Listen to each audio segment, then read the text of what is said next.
شولاس پکار وطن مو افغانستان د ګل غوند بخ کلی جوړو افغانستان د ګل غوند بخ کلی جوړو افغانستان وبشر المؤمنين.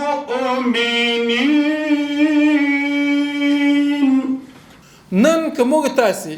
د اداري اصلاحات د ادارو ښه رغونه په جوړونه باندې ژور فکر وشي تر څو د موږ او د موږ د ولس ترمنځ دغه مسافې د مشکلات را نږدې سي حل سي.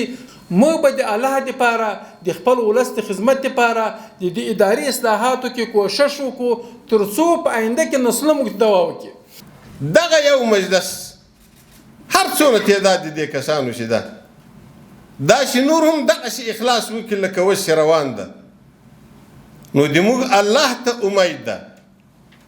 چې نور به هم په افغانستان کې په اسلامي امارت کې ترقي راځي. الله رب العزت موږ تاسې توفیق نصیب کړي